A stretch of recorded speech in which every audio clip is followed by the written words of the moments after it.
ہم NVP tablet کو تفصیلاً discuss کریں گے۔ سب سے پہلے ہم اس کا جنیرک فارمولہ دیکھ لیتے ہیں۔ اس میں دو ڈرگز شامل ہیں، ایک ہے ڈاکسیلامین اور دوسری ہے پیریڈاکسن۔ ڈاکسیلامین ایک اینٹی ہسٹامینک ڈرگ ہے، دوسرے نمبر پر جو پیریڈاکسن ہے وہ وائٹامن B6 ہے۔ تو یہ 10-10 ملی گرام میں دونوں جو ہے نا NVP ٹیبلٹ کے اندر شامل ہوتے ہیں۔ اب ہم دیکھتے ہیں NVP ٹیبلٹ کو ہم کس مقاصد کے لیے استعمال کرتے ہیں۔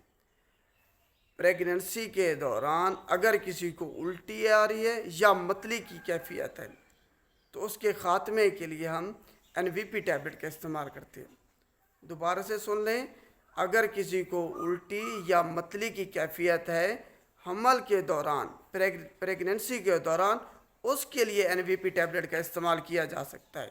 عام حالت میں اگر کسی کو الٹی یا متلی آ رہی ہے اس کے لیے یہ ہرگز نہیں ہے، یہ صرف حمل کے دوران الٹی یا متلی کی کیفیت ہے، اس کے خاتمے کے لیے NVP ٹیبلٹ کا استعمال کیا جا سکتا ہے۔ کون لوگ NVP ٹیبلٹ کو استعمال نہیں کر سکتے؟ جن کو ہائپر ٹینشن ہے، پروسٹیٹک ہائپرپلیزیا ہے، ہائپر تھائرائیڈزم ہے، یا پھر کسی کو اگر آنکھوں کا موتیا ہے، وہ لوگ اس کو استعمال نہیں کر سکتے۔ اگر کریں گے تو بہت زیادہ احتیاط کریں گے۔ اس کو ڈرائیونگ کے دوران یا پھر جو ہیوی مشینیں چلاتے ہیں اس کے دوران اس کو استعمال نہیں کیا جا سکتا، کیونکہ یہ آپ کو غنودگی دے سکتی ہے۔ اب ہم دیکھتے ہیں کہ اس کی ڈوز کیا ہے، آخر دن میں کتنی مرتبہ اور کتنی مقدار میں اس کو استعمال کرانا ہے۔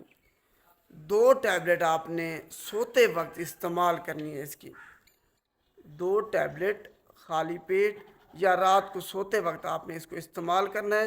اگر دن میں بھی آپ کو الٹی یا متلی کی کیفیت ہے تو پھر ایک اور ٹیبلٹ بھی آپ خالی پیٹ استعمال کر سکتی ہیں۔ تو یہ اس کی ڈوز ہے، دوبارہ سے ڈوز سن لیں۔ 2 ٹیبلٹ پہلے 2 ٹیبلٹ اکٹھے استعمال کرنی ہیں سوتے وقت۔ اگر دن میں بھی اسی طرح کی الٹی یا متلی کی کیفیت آپ کو ہوتی ہے تو پھر آپ ایک اور ٹیبلٹ بھی استعمال کر سکتی ہیں خالی پیٹ۔ تو یہ اس کی ڈوز ہے۔ اب ہم دیکھتے ہیں کہ اس کے مضر صحت اثرات، ایڈورس ڈرگ ریئیکشن کیا کیا ہو سکتے ہیں۔ آپ کو چکر آ سکتے ہیں، غنودگی آپ کو ہو سکتی ہے، آپ کے پیٹ میں درد ہو سکتا ہے، سر میں درد ہو سکتا ہے، آپ کے ان کا منہ خشک ہو سکتا ہے، ڈائریا ہو سکتا ہے، اور پیشاب میں رکاوٹ بھی ہو سکتی ہے۔ تو یہ اس کے مضر صحت اثرات ہیں، ایڈورس ڈرگ ریئیکشن۔ امید ہے آپ کو NVP ٹیبلٹ کے بارے میں تفصیلاً سمجھ آ گئی۔